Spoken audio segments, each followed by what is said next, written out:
በዚህ የሚቀጥል ከሆነ ብልጽግና በሚቀጥለው ፓርቲዎች ቶታሊ ከምድር ላይ ጠፉ ይችላል። ከፌደራል መንግስቱ በላይ ጡንቻቸውን ለማፈርጠም የሚጥሩ ሰላም ለእናንተ ይሁን ውድ ቤተሰቦቻችን። ሳምንታዊው አሃዱ መድረክ ፕሮግራም ከአሃዱ ሬዲዮ 94.3 ተጀምሯል። በመላው ዓለም በሳተላይት አማካይነት እንደዚሁ በዜኖ ሬዲዮና በወርልድ ሬዲዮ ማፕ በሬዲዮ ጋርደን አፕሊኬሽኖች አማካይነት ማዳመጥ ትችላላችሁ። በፌስቡክ የቀጥታ ስርጭትም አለን። በዩቲዩብ ደግሞ ከቅዳሜ ጀምሮ እነዚህን የአሃዱ መድረክ የውይይት ፕሮግራሞች መከታተል ትችላላችሁ። ቴሌቪዥን ላይ አርብ ምሽት 2:30 በዴስ ቲቪ አሃዱ ቴሌቪዥን ላይ ታገኙታላችሁ። ከአሃዱ ጋር ሆናችሁ አሃዱ መድረክን እየተከታተላችሁ አብራችሁን ስለምትሆኑ ከልብ ነው የምናመሰግነው። ዛሬም እንግዲህ እንደተለመደው በአዲስና ወቅታዊ ጉዳይ ውይይታችንን ቃኝተን ቆይታ እናደርጋለን። እንደሚታወቀው መጋቢት ወር በሀገራችን ልክ እንደ የካቲት ባለብዙ ታሪክ ወር መሆኑ ከቅርብ ዓመታት ወዲህ ይጠቀሳል። መጋቢት 24 2002 ዓ.ም የታላቁ ህዳሴ ግድብ የመሰረት ድንጋይ የተጣለበትና እስካሁን ድረስም ደግሞ የኢትዮጵያን ተጠቃሚነት ለማረጋገጥ በብዙ መልኩ እየተሰራበት ያለ ግድቡ ታሪካዊ ነው ተብሎም በመላው ዓለም ትኩረት እንዲደረግበት ያስቻለ ክስተት የተፈጸመበት ዕለት ነው። መጋቢት 24 2010 ዓ.ም ደግሞ ጠቅላይ ሚኒስትር አብይ አህመድ ወደ ስልጣን የመጡበትና በኢትዮጵያ ሀገራዊ ለውጥ ተከስቷል ተብሎ ብዙዎች የሚያነሷቸው ጉዳዮች የተከሰቱበት እስካሁንም ያንን የለውጥ መንገድ ተከትሎ የመጡ ፖለቲካዊ፣ ማህበራዊና ኢኮኖሚያዊ ጉዳዮች በመድረኩ ላይ እየተስተናገዱ የመጡበት ነው። ምንም እንኳን ምርጫ ተደርጎ በምርጫ ስልጣን የያዘ መንግስት ነው አሁን እየመራ ያለው ቢባልም ይህ የምርጫ ወደ ምርጫ የተመጣበት መንገድን ያመቻቸው ግን የመጋቢት 24 2010 ዓ.ም የጠቅላይ ሚኒስትሩ ወደ ስልጣን መምጣት ነው። ጠቅላይ ሚኒስትር አብይ አህመድ ወደ ስልጣን ከመጡ 7 ዓመታት ተቆጥሯል። እሳቸው ወደ ስልጣን መምጣታቸውን ተከትሎ በሀገሪቱ ውስጥ በርካታ ለውጦችም ተካሂደዋል። መንግስት በእነዚህ 7 ዓመታት ለውጥ አምጥቻለሁ ቢልም ሀገሪቱ በፖለቲካ ረገድ በርካታ ችግሮችንም እንዳስተናገደች የሚታይም ብዙዎችም ይህንን የሚያነሱበት ነው። ከሁሉ ጎልቶ የወጣው ደግሞ በጠቅላይ ሚኒስትር አብይ አህመድ አስተዳደርና በህወሓት መካከል የነበረው አለመግባባት ሀገሪቱን ወደ ጦርነት አዙሪት መመለሱ ነው። በኢትዮጵያ የተለያዩ አካባቢዎች ለ7 ዓመታት እንግዲህ የተካሄዱ ጠንካራ የሚሆኑ ወይም ደግሞ ያልጠነከሩ ተቃውሞዎችን ተከትሎ ጠቅላይ ሚኒስትር አብይ አህመድ ወደ ስልጣን ከመጡ 7 ዓመታት ሞልቷቸዋል። ጠቅላይ ሚኒስትሩ ስልጣን በተረከቡበት ጊዜ ባሰሙት ንግግርም ለደረሰው የሰው ህይወትና የንብረት ጥፋት መጪው ጊዜ በኢትዮጵያችን የፍትህና የይቅርታ ጊዜ ነው በማለት ይቅርታ መጠየቃቸው ይታወሳል። በዜጎቻችን ህይወትና በግልም በጋራም ንብረቶቻችን ላይ ቀላል የማይባል ጉዳት ደርሷል ብለዋል። እሳቸውን ወደ ስልጣን ያመጣው የተቃውሞ አካሄድ ለማለት ነው።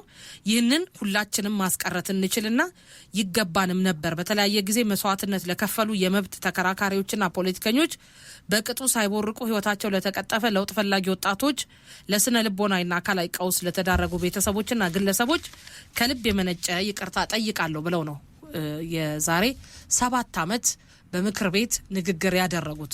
ከዚህ ንግግራቸው በኋላ ብዙ ለውጦች በሀገሪቷ ተካሂደዋል። በወቅቱ አዲሱ የዲሞክራሲ ስርዓት እውን እንዲሆን አእላፍ ተሰውተዋል ማለታቸው ይታወሳል። ታዳጊውን ዲሞክራሲያችንን ለማዳበር ግን ተጨማሪ የህይወትም ሆነ የአካል መስዋዕትነት አያስፈልገንም ብለው ነበር። ይሄ ትልቁ ነጥብ ነው። ይህንን ታዳጊ ዲሞክራሲ ለማዳበር ተጨማሪ የህይወትም የአካል መስዋዕትነት አያስፈልግም ካሉ በኋላ በሀገራችን ግን እሳቸው መንበራቸውን ከያዙ በኋላ በተለያዩ አካባቢዎች ሞት፣ ግድያ፣ መፈናቀል ተከስቷል።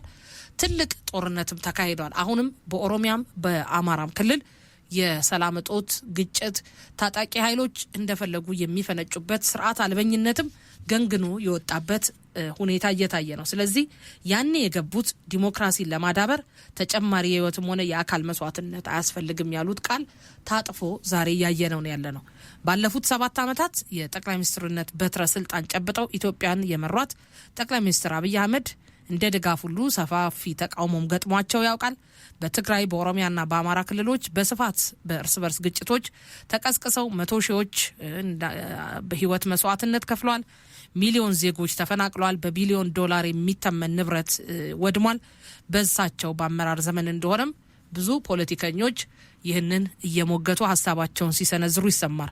በእርግጥ ለሁሉም ጥፋቶች ጠቅላይ ሚኒስትሩ ተጠያቂ ሊሆኑ አይገባም የሚሉ ድምጾች እንደሚሰሙሉ ከጠቅላይ ሚኒስትሩ ጋር ከ7 ዓመታት በፊት ለውጥ እንዲመጣ አብሯቸው ታግሏል የተባሉትም ጭምር የኋላ ኋላ የተቃውሞ ጎራ መቀላቀላቸው ቅሬታን ካሰፉ አበይት ጉዳዮች መካከል ሆነው ይጠቀሳሉ። በርካቶች ሀገሪቱ ከገባችበት የግጭት አዘቅት ትወጣ ዘንድም መመካከርና መደማመጥን አብዝተው ይሻሉ። እኛም እንደ መገናኛ ብዙሃን ይህንን አበክረን እንጠይቃለን። እነዚህ ችግሮች ናቸው። ነገር ግን በሀገራችን ብዙ ሊቆጠሩ የሚችሉ ለውጦችም ተካሂደዋል። በኢትዮጵያ በጣም ተጠያቂነት እና በሚዲያ እና በተለያዩ ዘርፎችም ደግሞ በአክቲቪስትነት በፖለቲከኝነት ከሀገር ውጭ ሆነው ሲታገሉ የነበሩ ነፍጥ አንግበው ከሀገር ውጭ ሆነው ሲንቀሳቀሱ የነበሩ ኃይሎችም በሰላማዊ ፖለቲካ ትግል አምነው በኢትዮጵያ የመድብለ ፓርቲ ስርዓት ውስጥ ታቅፈው እንዲንቀሳቀሱ ምቹ ሁኔታዎች ተፈጥረውላቸዋል። ተዘግተው የነበሩ ማህበራዊ ሚዲያዎች ተከፍተዋል። የሚዲያ አውታሩም ደግሞ በፈለገበት መልኩ ህግና ስርዓትን ጠብቆ እንዲሰራ ምቹ የሆኑ ነገሮች ተመቻችተዋል። የህዳሴ ግድቡ ቆሞ ከነበረበት እና ችግር ውስጥ ከነበረበት መንገድ እንዲወጣና የግድቡ ሀሳብ ልቆ ደግሞ እንዲወጣ ብዙ ስራዎች ተሰርተዋል። በዲፕሎማሲም በማህበራዊም በኢኮኖሚም ማሻሻያዎች ተደርገዋል። ስራዎችም ተሰርተዋል። እነዚህ እንዳሉ ሁሉ ግን ያሉብን ችግሮች መልካም ጎኖችን ሸፍነዋልና ከዚያ እንዴት መሻገር ይገባናል? ያለፉት 7 ዓመታት የጠቅላይ ሚኒስትሩ ጉዞ ምን ይመስላል? በኢትዮጵያችንስ ተደጋግመው መምጣት የሌለባቸው ነገሮች ምንድን ናቸው? ቀጣዩ 8 ዓመት ላይ እነዚህን ነገሮች ትተን እንዴት ማለፍ ይገባናል የሚሉትን ጉዳዮች ውይይት እናደርግበታለን። ይህንን ውይይታችንን ስናደርግ ደግሞ እዚህ ስቱዲዮ የተገኙት አቶ አበበ አካሉ ናቸው። የኢሃፓ የህዝብ ግንኙነት ኃላፊ ናቸው። አቶ አበበ አካሉ ከለውጡ ጊዜ ጀምሮም ለውጡ የመጣበትን መንገድ ለውጡ የተያዘውን ድና አሁን ያለበትን ሁኔታ በተለያየ መልኩ ሲገልጹና መስተካከል አለባቸው የሚሉትን ሀሳብ ሲያነሱ ይደመጣሉ። ዛሬም ያለፉት 7 ዓመታትን ጉዞ እንገመግማለን። እንኳን ደህና ቆያችሁ። የአህዱ መድረክ እንግዲህ ባለልምድ ኖትና እርሶን በብዙ ማስተዋወቅ አይገባኝም። ቀደም ብዬ ስገልጽ እንደነበረው አቶ አበበ እንግዲህ ከለውጥ መጣ ከተባለበት ጊዜ ጀምሮ በሀገራችን የታዩ የለውጥ መንገዶች የሚታዩ ናቸው፣ ተጨባጭም ናቸው። ጠቅላይ ሚኒስትሩ በሰሯቸው ስራዎችም የኖቤል ሽልማትም እስከ ማግኘት ደርሰዋል።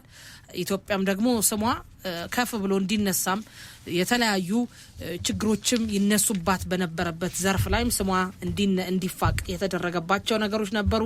እንደሚታወሰው በ2010 ሳቸው ወደ ስልጣን ከመጡ በኋላ 2011 የፕሬስ ነጻነት ቀን ሲከበር አንድም ጋዜጠኛ ያልታሰረበት አመት ተብሎ ስሟ በበጎ መልኩ ሲጠቀስ ነበረ። ከዛ በኋላ ግን ያለንበትን ሁኔታ እናውቃለን። ጦርነት ውስጥም ገብተናል። አሁንም እንደዚሁ ያላባራ ግጭት ውስጥ ነንና እነዚህን ያለፉትን 7 ዓመታት እንዴት ያዩዋቸዋል? አመሰግናለሁኝ ሊዲያ። እንግዲህ እዚህ መድረክ ላይ ብዙ ጊዜ መጥቻለሁ። በተለይ በዚህ በስተቀኝ በአንድ ወቅት ልደቱ ቁጭ ብሎ አብረን ስንከራከር ነበር ከ4 ዓመት ፊትና አህዱ ያው ተደራሽ ስለሆነም ዛሬም ስለጋበዛችሁኝ አመሰግናለሁ። በእርግጥ ይሄ የ7 ዓመቱ የቆይታችን እንዲህ በቀላሉ ገምግመን የምናልፈው አይደለም። የብልጽግናም ሰዎች ቢኖሩና አብረን ብንገመገመው ጥሩ ነበር። ያው ብዙ ጊዜ እንዲህ ጎን ለጎን ሆኖ መገማገም አይፈልጉም፣ ውዳሴን ብቻም ስለሚፈልጉ ነውና ከዚህ አንጻር እኔ አንድ ነገር ብዬ ወደ ሀሳብሽ ገባለሁ። ሀገር መሪዋን ትመስላለች እላለሁ። ሀገር መሪዋን ትመስላለች። መሪዋ ሲሰክን ትሰክናለች፣ መሪዋ ሲያብድ ደግሞ ታብዳለች። የምናያቸው ነው። በመላው ዓለም ያሉ ታላላቅ መሪዎችም እንዲህ ነው። መሪዋን ነው የምትመስለው። አንድ ቤተሰብ እናት አባቱን ይመስለው፣ የኔ ልጆች እናታቸውን እኔን ነው የሚመስሉት እና እንዲህ ነው። ስለዚህ ትናንትና ይህ የለውጥ እንትን ሲመጣ ጠቅላይ ሚኒስትሩ በነበረው የፓርላማ ኢናጉሬሽን ላይ ሁልጊዜ ጆሮ ግንዴ ስር የሚያቃጭለው ስንኖር ኢትዮጵያ ስንሞት ኢትዮጵያ፣ ስንኖር ኢትዮጵያዊ ስንሞት ኢትዮጵያ እንሆናለን ያሏት ቃል ናት። የዛሬ 7 ዓመት እንደ ኢትዮጵያዊ ኖረን ስንሞት ደግሞ ኢትዮጵያን አፈር ለብሰን ኢትዮጵያ የምንሆን ቢሆን በጣም ደስ ባለን ነበር። ማን ነው አሁን ኢትዮጵያ ሆኖ እየኖረ ያለው? ማን ነው ኢትዮጵያ ሆኖ የሚቀበረው? ማን ነው አፈር ድሜ የሚበላው? ይሄንን በዚህ 7 ዓመት ውስጥ ያየናቸው መስቀልቅሎች በጣም ከባዶች ናቸው። እኔ ከፖዚቲቭ ነገሩ ብንነሳ የመጀመሪያው ነገር ጠቅላይ ሚኒስትሩ ስልጣን እንደመጡ ሪሊ ለሳቸው የዚህ ኃላፊነት ቦታ መብቃት በጣም ትልቅ አስተዋጽኦ ግራም ቀኝ ተደርጓል። የሳቸውም ትግል አለበት። የነ ለማና የነ አቶ ገዱ የለውጥ ማርሽ መሪ የምንላቸውም ሰዎች ነበሩበት። ትልቅ እንትንም አለ ለነሱ። ዛሬ ከፖለቲካው ዓለም ቢርቁና ከመንግስት ጋር ሆድና ጀርባ ቢሆኑም ከትግል አጋራቸው ከጠቅላይ ሚኒስትር አብይ አህመድ ጋር ግን ነበራቸው። የዛን ጊዜ ትልቅ አስተዋጽኦ አድርገዋል። እኛም የተወሰነች ጋን በጠጠር ይደገፋል ነውና ጠጠር የምታክልም ነገር አድርገናል።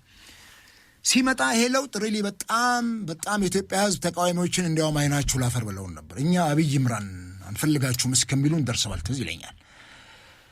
ከዚህ በዘለለ እንደተመጣ ጫካ የነበሩት ወደ አገር ውስጥ እንዲገቡ ተደረጉ እና አርበኞች ግንቦት ሰባት፣ ኦነግ ራሱ ሌሎች ታጣቂ ኃይሎች ኦብነግ ደህሚት ውጭ ያሉት ፖለቲከኞች ወደ አገር እንዳይገቡ ታግደው የነበሩት እንደና አንዳርጋቸው ጽጌ የነበሩ የታሰሩ በጣም አይከን የሆነው ፖለቲከኛ አንዱዓለም አራጌ ከስር እንዲወጡ ተደረጉ።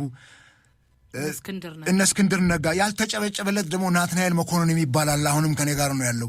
ከ10 ዓመት በላይ በኢትዮጵያ ፖለቲካ ውስጥ ወጣትነቱን የገበረ እነኚህ ተፈቱ ወይ በጣም ነው ደስ ያለ። ይሄ አጀማመር ይሄ ፖዚቲቭ የሆነ አጀማመር ውሎ ቢያድር ኖሮ ዛሬ የምንመኛት ኢትዮጵያን ከፍታ ላይ ባገኘናት ነበር። ሚዲያዎች ክፍት ሆኑ። ኢትዮጵያ ቴሌቪዥን በር ላይ ሄደው የአዲስ አበባ ነዋሪዎች ጮኸዋል፣ ተቋሙ አሰምተዋል። በተለይ ከአሸዋ ሜዳ በነበረው ጭፍጨፋና ግድያ የተነሳ ሄደው ሲጮሁ ሚዲያው አስተናግዷቸው ኢንተርቪው አድርጎ አብሯቸው እሪ ብሏል። ይሄን ስናይ በቃ ጥሩ የዲሞክራሲ በር ተከፈተ፣ ኢትዮጵያ ወደ ተሻለው ዓለም ትሄዳለች የሚል ትልቅ ጉጉት ነበር። ከዛ በኋላ ምርጫው የተቃረበ ሲመጣ የነበረው መንግስት በምርጫ ሌጂቲሜት ይሆን አይደለም፣ ኢህአዴግ ውስጥ በተነሳ እርስ በርስ ግጭት ቆዳውን ገሽልጦ የመጣ አካል ነው። ቆዳውን ገሽልጦም እንደ እባብ ቢመጣ የተሻለች አገርን መምራት የሚችል ከሆነ እንቀበለዋለን። እኛ ተቃዋሚ ፓርቲዎች ስለሆን የግድ ስልጣን ላይ መውጣት አይደለም እኮ መንግስት ጉብጠቱንም እያረቀን እኮ አገርን ባገባቡ ከመራ እሱም እኮ አንድ የፖለቲካ ስራ ነው። የግድ ስልጣን ላይ መውጣት አይደለም እኮ ተዋድሮና ይሄን ለማድረግ የተጀመረው ነገር ከምርጫው በኋላ ግን ቶታሊ እያዘገዘቀ ነው የመጣው። ምርጫውን እንደምታውቂው ለምጣዷ ሲባል አይጧ ትለፍ ብለን ከነ ችግሩ ያውም የምርጫ ጊዜ አራዝመን ህገ መንግስታዊ ድንጋጌ የሌለውን ነገር በዚህም በዚያም መሽሎኪያ ተበጊተውለት ስንት ውጥንቅጥ ተፈጥሮ ግዴላችሁም በሁለት እግሩ የሚቆም መንግስት ይኖረንና አገር ትሻገር፣ ኢትዮጵያ ከምትፈርስ የፈለገ አምባገነን መሪዎች ቢገዙን ይሻላል የሚል እምነት ስለነበረን በየፓርቲያችን ተጫዋጭሆን ያን የምርጫ ዘመን አለፍ ነው። ምርጫው ዲሞክራሲያዊ ነበረው? የምርጫው ግልጽነት ነበረው? ተአማኒ ነበረው? አይደል? አልነበረም። በጣም ብዙ እንከኖች ነበሩበት። ምርጫው ግድያ ነበረበት። የፓርቲ አመራሮች ይገዳሉ፣ ይታሰራሉ። ፓርቲዎች ቢሮዎቻቸው ይዘጋበት፣ ወደ መስክ ወተን መሳሪያ የተመዘዘብን፣ መራጩ ህዝብ ጋር ደርሰን መቀስቀስ ያልቻለበት ሁኔታ ነበር። ግን ግድ የለም ህዋት ከሰሜን የጦርነት አታማው ይደልቀች ነው። በዚህ መካከል እዚሁ ነገር ቢፈጠር የበለጠ አገሪቱ ትፈርሳለች የሚል የጸና እምነት ስላለን አገርንም ስለምንወድ ይሄ ነገር ተለባብሶ ምርጫውም ተደረገ። ኤንዌይ አለፍ ነው ያን ዘመን። ከዚህ በኋላ ግን መንግስት ስልጣን ላይ ከወጣ ምን እየሆነ መጣ? ለምንድን ነው እነኛ የተጀመሩ መልካም የሆኑ የዲሞክራሲ ፍኖተ ካርታዎች ምንድን ነው ምን ቡዳ በላቸው? ምንድን ነው ያ ዲሞክራሲ በዚህ ደረጃ ሳያድግ ቀንጭሮ የሞተው? ገና ሲወጣ እንጉዳይ ሆኖ ብቅ ሲል ለምንድን ነው እሱ ተስፋውን ጽልመት የዋጠ የሚለውን ነገር ስናይ በጣም ከባድ ነገር ነው። እነኚህ ባሉባት ላለመሄድ ምንድን ነው ችግሩ? የኢትዮጵያ ህዝብ እኮ በጣም መልካም ህዝብ ነው። የሚመጣው መንግስት የሚገባውን የተስፋ ቃል እንደ አምላኩ አይቶ የሚቀበል ህዝብ እኮ ነው።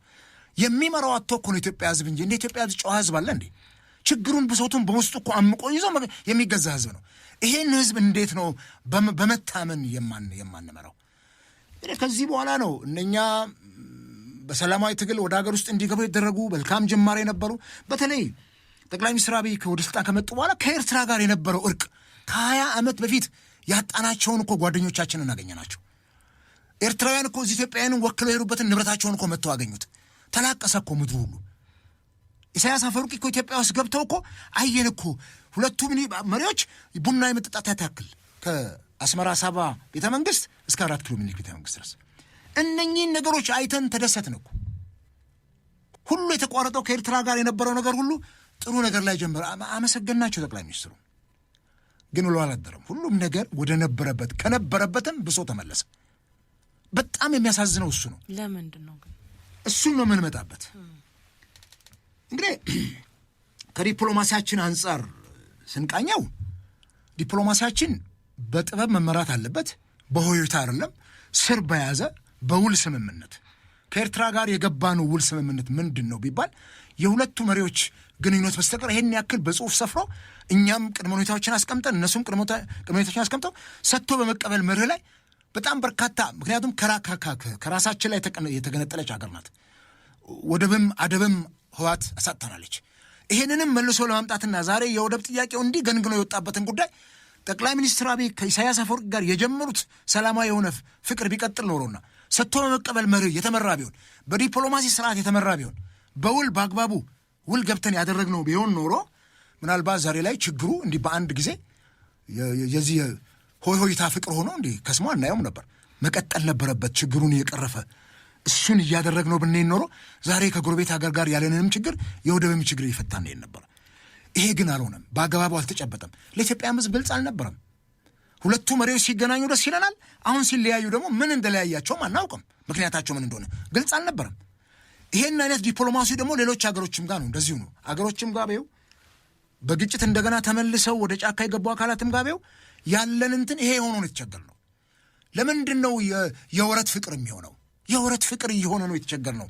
ተመልሶ ወደዛ አረንቋ ውስጥ ወደዛ ጭቃ ውስጥ ነው የምንገባውና በዛ በኩል ሰሞኑንም ሶማሌላንድ ላይ ያየነው ከወደብ ጋር ተያይዞ እንደ ሆይ ተባለ ተደለቀ። ኢትዮጵያ ቴሌቪዥንና ነፋና የመንግስት ሚዲያዎች እልላሉ። ኢትዮጵያ የወደብ ባለቤት ሆነ የተባለ ሚኒስትሮቹ ራሳቸው ይገርሙኛል እኮ ጮሁ ሲባሉ እንደ በቀቀን የሚጮሁ ናቸው። ተባለ ደስ ይለናል። ማን ቅር ይለዋል? አሰብ ወደብ ቢመለስ ማን ቅር ይለዋል? እኛን ይከፋናል እንዴ? እልል ነው የምንለው። ያኔ እኮ በአሰብ ወደብ መሄድ በኤርትራ መገንጠል እኮ ከፕሮፌሰር አስራት ወልደየስ ጀምሮ ብዙዎቹ እኮ ዋጋ ከፍለውበታል። ብዙ ምሁራን እኮ ፔቲሽን ተፈራርመው እኮ በዓለም አቀፍ ፍርድ ቤት እስከመሄድ ድረስ ደርሰዋል እኮ አገራቸውን ስለሚወዱ ነው፣ ሌላ ተልእኮ ስላላቸው አይደለም። ስለዚህ ይሄ ቢሆን ደስ ይለናል፣ ግን መሆን አልቻለም። የመንግስታችን የምሪት የዶክተር አብይ አህመድ መንግስት የጥበብ ምሪት ስለሌለም ስላልነበረው ነገሮችን በትዕግስት በጥሞና አልፎ ህዝብን እያወያዩ የህዝብን ስሜት እያዳመጡ መሄድ ነበረባቸው። ይሄ ባለመሆኑ ምክንያት ወረት ሆኖ ያ ፍቅር ዛሬ አሰብን እየተመኘ ነው። ነገር ግን ተመኝተን በምንድን ነው የምናገኘው? ዛሬም ግልጽ አይደለም። መወያየት ነው። ዛሬ የጦርነት አታሞ የምንደልቅበት ሰዓት አይደለም። ከኤርትራም ጋር ሆነ ይሄ ማሸነፍ የአርበኝነት ስሜት አይደለም። እሱ ተራ ነገር ነው። ኢትዮጵያ ብዙ ጠላቶቿን አሸንፋለች። ያለን ይሄ ይታወቃል ከአድዋ ጀምሮ። ግን ይሄ አይደለም። ከጎረቤት ጋር ዘላቂ የሆነ ሰላም ፈጥረን ለመኖር ሰጥቶ በመቀበል መርህ ምን ማድረግ አለብን? የሰላምን በር እስከ መጨረሻው እስከሚዘጋ ድረስ ማንኳኳት አስፈላጊ ነው የሚሆነው። ይሄን ለማድረግ ሙያተኞች አሉ። ችግር የለውም እኮ ተቃውሞም ጎራ ላይ እኮ በጣም የተሻሉ ሰዎች እኮ አሉ፣ አቅም ያላቸው። እነሱንም መያዝ ነው። በአገር ጉዳይ ላይ እኮ ልዩነት የለንም ከብልጽግና ጋር ፖለቲካው እንጂና ይሄ አንዱ ነው። ሌላው ፖለቲካው ላይ በጣም ብዙ ችግሮች አሉ። የተቃውሞ ጎራ ዛሬ አለ ወይ? ሽባ እኮ ነው የሆነው። የታለ ተቃውሞ ጎራ? ከባለፈው ባሰ። ዛሬ እኮ የተቃውሞ ጎራ አንድ ሰላማዊ ሰልፍ ቢጠራ እስር ቤት ነው የሚወረወረው። ህዝብ ብሶቱን ለመግለጽ ሰላማዊ ሰልፍ እንዴ የተገላቢጦሽ ሆነ። እንዲያውም በህዋት ዘመን ሰላማዊ ሰልፍ አድርገናል። አንድነት ፓርቲ ላይም ሰማያዊ ፓርቲ ላይም ተደርጓል ሰላማዊ ሰልፍ። ከአዲስ አበባ እስከ ጎንደር አድርገናል። ከአዲስ አበባ እስከ አርባ ምንጭ አድርገናል። እየመራን ሰላማዊ ሰልፍ ጥበቃው ምኑ ይኖር ያ ማሳደዱ ማዋከብ ይኖር እንጂ ሰላማዊ ሰልፉን በአደባባይ ወጥተን ድምጻችንን እናሰማ ነበር። ጥበቃ ይደረገ። ዛሬ እኮ የለም። ትላንትና ሲከላከሉ የነበሩት የህዋት መሪዎች ዛሬ መቀሌ ላይ እኮ ለትግራይ ህዝብ ሰላማዊ ሰልፍ ይፈቅዱ ነው ያሉት። በጣም የተገላቢጦሽ። እዚህ ታግለን ዲሞክራሲ መጣ ብለን ያልንበት አገር ላይ የህዝብን ሮሮ ይዘን አደባባይ እንዳንወጣ ተከልክለን፣ ነገር ግን መቀሌ ላይ ትላንትና ሆ ብለን ያወገዝነው ያ ቡድን ዛሬ መቀሌ ላይ ሰላማዊ ሰልፍ ይጠራል። ዲሞክራቲክ ነው። የሚገርም ተገላቢጦሽ ነውና ዛሬ ሰላማዊ ሰልፍ የማትጠይቅበት ባለፈው በኢህአፓ አስተባባሪነት ቢጠየቅ ጠቅላላ ተሰብስበው እስር ቤት የገባበት አዋሽ አርባ ሄዶ ስቃያቸውን ያዩበት በደንብ አይተናል። ይሄ የፖለቲካ ምህዳር እየጠበበ መምጣቱ ዛሬ ያለውን ችግር የበለጠ እያሰፋው ነው የመጣው። ሚዲያዎች የታለ እንደ ልብ ሚዲያዎች እኮ ቶታሊ ሚዲያውማ ተይዟል። አራተኛ መንግስት የሚባለው ሚዲያ የመንግስት ሚዲያ በፍጹም ከእድገት ከብልጽግና ተራራ ላይ ከመውጣት ጠግቦ ማደርን ብቻ ከመናገር ውጭ አንዲትም የህዝብን ችግር የሚገልጹ ሚዲያዎችን አናገኝም። እነ ትራምፕ መጥቶ አሜሪካንን አሁን ሲያምሳት በጣም በርካታ የሚዲያ ሰዎች የአሜሪካ ሚዲያዎች ዓለም አቀፍ ሚዲያዎች እኮ ያወግዛሉ። ልክ አይደለም ብለው እኛ ሀገር ላይ ከእንትን ውጪ ከምስጋናና ከውዳሴ ውጪ ሚዲያዎች ብልጽግና ወይም መንግስት ይሄን አይነት ስህተት አለበት ብለው በተለይ የመንግስት ሚዲያዎች መናገር አይችሉም። ይሄ ዶሮ ማታ ሽሮም የለ የተባልን እንቆቆ እንደምንጠጣው አይነት ነገር ነው። እና እሱ በጣም ትልቅ ነገር ነው። ሚዲያው ታፍኖ ተይዘዋል፣ መግለጽ አይችልም። የተቃውሞ ድምጾች የትን ቦታ ይታፈናሉ። የተቃውሞ ሀሳብ ያነሱ ሰዎች ይታሰራሉ። እስር በገፍ ነው ያለው ከባለፈው ዘመን የበለጠ። ከእስር ቤት በምህረት ተብሎ በወጡት መጠን ዶክተር አብይ ወደ ስልጣን እንደመጡ አሁን ደግሞ በእጥፍ ሰዎች ዜጎች ይታሰራሉ። ጭራሽ መታሰር ብቻ አለ የት እንዳሉ እንኳን ፋናቸው ዱካቸው እስከሚሰወር ድረስ ዜጎች ይታፈናሉ። በዚህ አሁን እንኳን እየተነጋገርን ከዛሬ 40 ምናምን ቀን በፊት የታፈኑ ዜጎች የት እንዳሉ አይታወቅም። በርካታ ወጣቶች ታፍነዋል። ከየት ነው የታፈኑ? ከዚህ ከአዲስ አበባ የቀድሞ የኢዜማ አመራርና አባላት የነበሩ ልጆች ታስረዋል። ቤተሰቦቻቸው ጭንቁስ ነው ያሉት። እንደነ ገነት አራጌ የመሳሰሉ ትንታግ ወጣት ፖለቲከኞች ታስረው የት እንዳሉ አይታወቅም። እዚህ ነው ያሉት እኮ ቢባል ጥሩ ነው፣ ችግር የለውም። እኛም ታስረን አይተነዋል፣ ፍርድ ቤትም ቀርበን አይተነዋል። ስንታሰር ያለንበት ቦታ ቤተሰቦቻችን፣ ልጆቻችን፣ ሚስቶቻችን እሱን ማድረግ ለምን ተሳነው መንግስት? ትዝ ይልሽ እንደሆነ ዶክተር አብይ ወደ ስልጣን ሲመጡ የመጀመሪያው ስንትን ሳናጣራ እናስርም ነበር ያሉት። ሳናጣራ ማስረጃ ሳንሰበስብ ንክቻ እናደርግም ነበሩት። ትንሽ ሰዓት ተተገበረች እኮ ያች። ጥሩ ሄደ እኮ እኛም ደስ አለን። ወዲያው ግን የምን ማጣራት እኮ አይደለም። የምን ማጣራት? አይነ ውሃው የደፈረሰን ሰው ልክ አይደለህም ተብሎ የሚታሰርበት ዘመን ላይ ደርሰናል። አሁን ዜጎች በማይታወቅ ሁኔታ ተወስደው የት እንዳሉ ቤተሰብ የማያውቁበት ሁኔታ፣ ይሄ በጣም ከባድ ነው። ይሄንን ስናስብ ህገ መንግስቱ ላይ የሰፈሩ የሰብአዊና የዲሞክራሲ መብት ድንጋጌዎች እንኳን ሊከበሩ አልቻሉም እንዴ። ድሮ እኮ እኛ ሰብአዊ መብት ላይ ሰዎች የመኖር እንትናቸው በየቦታው ተንቀሳቅሶ የመስራት ዛሬ አለ ወይ? ዛሬ እኮ በዚህ ለውጥ በ7 ዓመት ውስጥ አንተ የዚህ ክልል ሰው አይደለህም ወይም አንተ የዚህ ክልል ብሔር አባል አይደለም ለቀ መውጣት አለብህ ተብሎ በመቶ ሺዎች እኮ በአገር ውስጥ መፈናቀል አገር ጥለው ወጥተዋል። ይሄን ደግሞ ዓለም አቀፉም እንትን በደንብ ያረጋግጠዋል። በአገር ውስጥ መፈናቀል እኮ ኢትዮጵያ በአንድ ወቅት አንደኛ ነበረች በዚህ 7 ዓመት ውስጥ። ለምንድን ነው ይሄ የሆነው? አንተ ስንት ዘመን አብረው ተዋደው ተጋብተው የኖሩ ሰዎች አንተ የኔ ብሔር አካል አይደለም፣ አንተ ከኔ አጥንት ቆጥረን እኮ ነው ስጋና አጥንት ቆጥረን የኔ አካል አይደለህም ተብሎ ይህን ያክል መገፋት መድረስ ተገቢ ነው ወይ? ይሄ መኖር ነበረበት ወይ? ሪሊ ኢትዮጵያን የምንወዳት ከሆነ ይሄ መገፋፋት በዜጎች መሃል እንዲያድግ መደረግ ነበረበት ወይ? ያንን እኮ ስራ የታገልነው ለዚህ እኮ ነው። ህወሓት መራሹን ኢህአዴግ የታገልነው ከፋፈልከን በዘር አባለህን ብለህ ነው የገፋኑና የታገልነውን ስራ ጥለን ሌላ እንደገና አዲስ ደግሞ በዚህ አይነት መልኩ በአዲስ መልክ የሚሄድ አካል ማምጣት በጣም ከባድ ነው። ማን አልተፈናቀላል? ከዛ ውጭ ኢትዮጵያ በዚህ 7 ዓመት የጦርነት አውድማ ነው የሆነችው። እውነቱን እንነጋገራ። ምንድን ነው ያጋደለን ከትግራይ ማህበረሰብ? ምንድን ነው የትግራይ ወጣቶች በዛ ደረጃ ለምን አለቁ? ከአንዴም 2-3 ጦርነቱ እንደተጀመረ ወደ ግንባር ሄደናል። በአዲስ አበባ የፖለቲካ ፓርቲዎች የጋራ ምክር ቤትም በፓርቲም 3-4 ጊዜ ሄደን ያለቀውንም ህዝብ እኮ አይተናል። ለምን እንወሻሻለን? ሪሊ የህወሓት መሪዎች እነ ደብረጽዮን እነ አቶ ጌታቸው ረዳ ሪሊ የትኛውን ህዝብ ይቅርታ ጠይቀው ነው ወዳጅነት ፓርክ ላይ ኬክ ሲቆረስ ያየ ነው እንዴ? ያ ህዝብ ምንድን ነው? አሻሮ ነው እንዴ የተቆላው? አሻሮ እንኳን እኮ ጠላ ይሆናል። አሻሮ የሚቆላው የሚያረው በሳት ጠላ እንዲሆን ነው። ምን እንዲሆን ነው ያ ሁሉ ህዝብ ያለቀው እዛ አሻሮ ሆኖ? በድሮን በምን ያለቁት ወጣቶች? ለምንድን ነው እርስ በርስ ተጋደል ነው? ይሄን እኮ የተጋደል ነው። ይሄ መጋደል የኢትዮጵያ ህዝብ ችግር አይደለም። ህወሓትና ብልጽግና መካከል ያለው የፖለቲካ መስመር ልዩነት የፈጠረው ችግር ነው። ህወሓት በሰዓቱ ተለምነዋል፣ በቄስ ተለምነዋል፣ በብዙ ሽማግሌዎች ተለምነዋል። ግን እስከ መጨረሻው የሰላማዊ በሩ ማንኳኳት ተገቢ ነበር የሚሆነው። እዛ ጦርነት ውስጥ ገብተን የወደመውን የአገር ሀብት በቢሊዮን የሚገመት የወደመውን የሰው ቁጥር በሚያሳዝን መልኩ የውጭ ጠላት ሳይመጣብን እርስ በርስ ቁርሾ ይዘን የፖለቲካ ቁርሾ የፈጠረው ችግር እንጂ የትግራይ ህዝብ ከኢትዮጵያ ህዝብ ወይም የትግራይ ህዝብ ከሌላው ብሔረሰብ የኢትዮጵያ ህዝብ ጋር የተጋጨበት አንዳችም ጉዳይ የለም። የልሂቃኑ የእኛ የፖለቲከኞች ችግር መሬት ወርዶ ነው ህዝብን ያባላው። ስለዚህ ይሄ ችግር የተፈጠረው በዚህ ነው። ማማንን ይቅርታ ጠየቀ? የትግራይ እናቶች አደባባይ ወጥተው መርዶ የተረዱ ደረታቸውን ሲደልቁ አያሳዘንም? አንድ የትግራይ እናት 6-5 ልጆቿን ቀብራ ስታብድ ራሷን ስታጠፋ ይሄ አያሳዝንም? ይሄ እንዲወራ አይፈለግም። ተሸፋፍኖ ይለፍ። እስከ መቼ ስንቱን ነገር ሸፈነን እናልፋለን? የተሸፈነ ነገር ደግሞ ብጉንጅ ጥርሱ ሰንኮፉ ካልወጣ ህመሙ አያቆምም። ሲያፈርጡልን ድሮ እናቶቻችን እያመመን ሰንኮፉን አፍርጠው ነው የሚያወጡት። እንዲህ ነው መሆን ያለበት።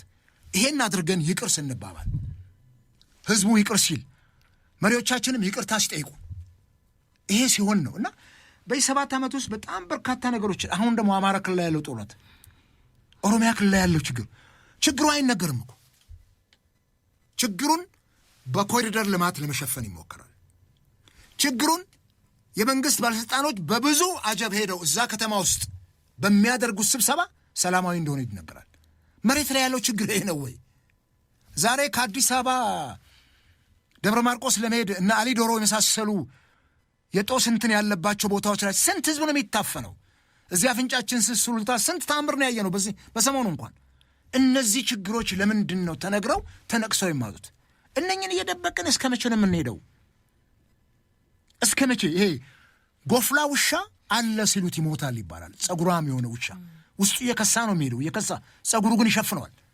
እንዲህ ነው የሆነው የኢትዮጵያ ፖለቲካው ይሄንን በዚህ 7 ዓመት እኛ የመንግስትን ህጸጽ እንከኑን እንትን ለማ አብረን እኮ ብለናል ይሄ መንግስት ወደ ስልጣን ሲመጣ በቃ አሁን ኢትዮጵያ የተሻለ ነገር አገኘች ስፔሻሊ ከህወሓት ዘረኛ አገዛዝ ተላቀናል የሚል እንትን እምነት ነበር ብዙ ሰዎች ዋጋ የከፈሉበት ጉዳይ ስለሆነ ይሄንን አሁን ዛሬ ላይ ግን ሳናየው ስንቀር እንደገና አገሪቱ ወደ ተጨማለቀ የዘውግ ፖለቲካ ገብታ ሲምፕሊ ትላንትና 7ኛ ዓመቱ የጠቅላይ ሚኒስትሩ ስልጣን መምጣት ሲከበር መላው ኢትዮጵያ ያከብረውም ነበር ለምን አላከበረውም መላው ኢትዮጵያ ምንድነው 90% ኦሮሚያ ላይ ብቻ ያደረገው ለምንድን ነው የሌላው ኢትዮጵያዊ መሪ አይደለም ጠቅላይ ሚኒስትሩ ያለው ሌላው ኢትዮጵያ አብሮ ታግሎ አላመጣም እዛ ለውጥ ውስጥ ቄሮ አልነበረም ፋኖ አልነበረም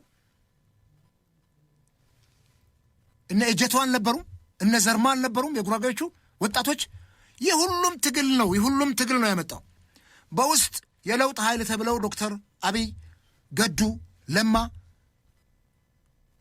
እነሱ ያደረጉትን አስተዋጽኦ ባልተናነሰ መልኩ ደግሞ ሌላው አካል አድርጓል ዘን ምንድነው እሱ ይሄን የትናንቱን ቀን ለማክበር ለምንድነው እሱ በዚህ ደረጃ ሌላው ኢትዮጵያዊ የሱ ደስታ አይደለም ነው ስሜት የለውም አዲስ አበባ ግንቦት 20 እኮ የተከበረው መቀሌ አይደለም ህወሓት መራሹ ኢህአዴግ ህወሓት ናት ያው ቆንጮም ስልጣን ላይ ያለችው አዲስ አበባ ሲገባ ግንቦት 20 አዲስ አበባ ነው እኮ በየዓመቱ ያከበርነው መስከረም 2 አዲስ አበባ ነው ሲከበር ክልሎችም ያከብሩታል ምንድነው መጋቢት 24 አዲስ አበባ ለማለት ምንድነው ችግሩ አዲስ አበባ ይከበር ምንድነው እሱ የአዲስ አበባ ህዝብ ለውጡን አልተቀበለውም ወይስ ሌሎች ክልሎች ያልተከበረባቸው ቦታዎች ለውጡን አልተቀበሉትም ወይስ ለውጡ የእናንተኔ ብቻ ነው ይሄ በእውነት ቀስም የሚሰብር ጉዳይ ነው ይለያየናል ጥያቄም ያስነሳል ስለዚህ መንግስት እየመራ ያለው ነገር ህዝቡን አንድ አይነት ስሜት እንዲኖረው ማድረግ የህዝብ ኃላፊነት ነው እሺ እንግዲህ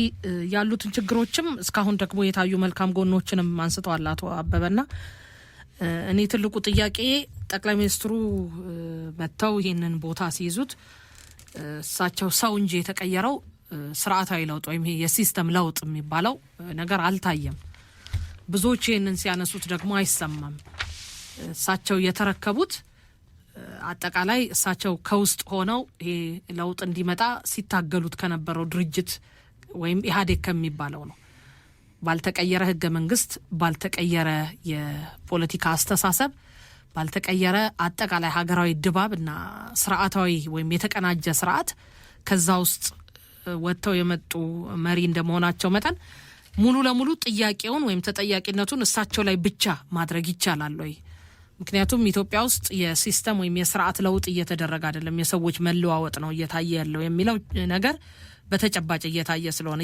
ያዩትን ነገር ነው እየተገበሩ እሳቸው ቀድሞ ከነበሩት አለቆቻቸው ወይም ደግሞ ቀድሞ ከነበሩ ስርዓቱን ሲመሩ ከነበሩ አካላት ያላዩትና ለብቻቸው የተገበሩት ነገር ቢኖር እንግዲህ የሆነ ማውጣት እንችላለን ነገር ግን እስርም የነበረ ነው ዜጎችም በተለያየ መልኩ ሀገር ውስጥ በቃኝ ብለው ስደትም የነበረ ነው አፈናው ምኑም የተለመደ ነውና ያላዩትና የተገበሩት ነገር ምን ነበር ስለዚህ የስርዓት ለውጥ ኢትዮጵያ ውስጥ ሳይደረግ ለውጥ መጣ መባሉ አንዱ ችግር ነውና ይሄንንም እንዲያነሱልኝ ለብቻቸውስ ሊወቀሱበት የሚችሉት ነገር አለሳቸው የተቀናጀ አይደለም ወይ አጋዥ ነበራቸው ወይ ሌሎች እነዚህ የፖለቲካ ኃይሎችስ ተጠያቂነት የለባቸውም ወይ ነፍጡን አስቀምጠው ሰላማዊ ትግል እናረጋለን ብለው የገቡ ኃይሎች ወዲያው ነፍጥ አንስተው ሲታገሉ አላየንም ወይ አክቲቪስትነት በቃን ያሉ ፖለቲከኞች ወደ አክቲቪስትነት ሲመለሱ አላየንም ወይ?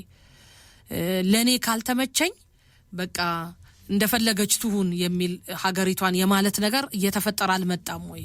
የግል ጥቅማቸው ሲነካ የፖለቲካ ሽፋን የሰጡ ኃይሎች የሉም ወይና እነዚህንም ለይተን ብናያቸው ብዬ ነው። አቶ አበበ ጥሩ ሐሳብ ነው። ቅድም መግቢያ ላይ የነገርኩ አንድ ያልኩሽ አባባል አለ። ሀገር መሪዋን ትመስላለች፣ መሪዋ ሲሰክን ትሰክናለች፣ ሲያብድ ታብዳለች። ምሪት ከእንትን ነው የሚጀምረው። ሙሴ የእግዚአብሔርን ሕዝብ ሲመራ እዛ ምድረ በዳ ውስጥ መጽሐፍ ቅዱስ ላይ እንደሚገለጸው በጣም አስቸጋሪ ሕዝብ ነው እየመራ ያለው። ሙሴ ግን ራሱን ነበር አሳልፎ ለእስራኤል ሕዝብ ይሰጥ የነበረው። ጭራሽ ያችን የተስፋይቱን ምድር እሱ ሳይረግጣት ምድረ በዳ ውስጥ ቀረ። እነኛ ሲያምፁ የነበሩ ሰዎች በእግዚአብሔርና በሙሴ ላይ ያንን ምድር እንደረገጡ ይነግረናል የመጽሐፍ ቅዱስ እንትን። መሪ በጣም ወሳኝ ነው። የእሱም ባህሪ ነው ለህዝቡ የሚያለብሰው። መሪ የሚገባው ቃል ዝም ብሎ አይመክንም። የመሪ ቃል በጣም ከእግዚአብሔር ቀጥሎ እኮ እነሱ ናቸው ያሉት። እስራኤላውያን ድሮ እግዚአብሔር ከሱ ቀጥሎ የሚሾምላቸው መሪዎች ነበሩ። አንተ የኔ አፍ ትሆናለህ እኮ ነው ያለው ሙሴ። ስለዚህ መሪዎች ከነሱ አንደበት የሚወጣው ቃል ህዝቡ እንደሚተገበር ነው የሚያምነው። ቃል የእምነት ዕዳ ነው። ዝም ብሎ ቃል የሚገባበት ጉዳይ አይደለም። አንድ መሪ የሚገባው ቃል እንደኔ አይነቱ ተራሱ የሚገባው ቃል አንድ አይደለም። በጣም ይለያያልና እኔ የስርዓት ለውጥ እንግዲህ የስርዓት ለውጥ ያስፈልገናል ብለን ነው የታገልነው። እኛ የስርዓት ለውጥ ያስፈልገናል። ኢህአዴግን ጥለን ሌላ መንግስት እንዲመጣ በሰላማዊ ትግል ታግለናል። ኢትዮጵያ ወደ ምርጫ ትራክ ውስጥ ገብታ አንዴ በምርጫ የሚቀየር መንግስት እንዲኖር ትፈልገናል። ብዙ ጊዜ ህልማችንም ዛሬም ነገም እሱ ነው የሚሆነው። ምክንያቱም እንዲህ በዋዛ መቀየር እንደማይቻል እያየን ነው። እየቀናን በጎረቤቶቻችን ኬንያ ጋር እንሄዳለን። በኢህአዴግ ውስጥ የነበረ አንድ ቡድን የለውጥ ኃይል ተብሎ የውስጥ ትግላቸውን ወደፊት በታሪክ ይነግሩን ይሆናል። እንግዲህ አልፎ አልፎ የነገሩን ምናልባት በጽሁፍ ጽፈው፣ ምናልባት እነ ለማ መገርሳ እነ ገዱ አንዳርጋቸው ጽፈው የኢትዮጵያን ህዝብ የማያስነብቡን ከሆነ በታሪክ እንወቅሳቸዋለን ወይም እኛ እንጽፍባቸዋለን። ተራሱ ደስ ይህንን የውስጥ ትግላቸውን እዚህም ከውጭ ጋር ያለው ግፊት አይሎ ለውጥ ነው የመጣው። የለውጥ ኃይል ብሎ ነው የመጣው ኃይሉ። ደንሺ እባብም ቆዳውን ገሸጦ ማነው ስሙ ንስርም ምንቃሩን ያረጀውን ምንቃሩን አድሶ ህይወቱን ይቀጥላል። እንዲህ ሊሆን ቢችል ደስ ይለን ነበር ለውጡ።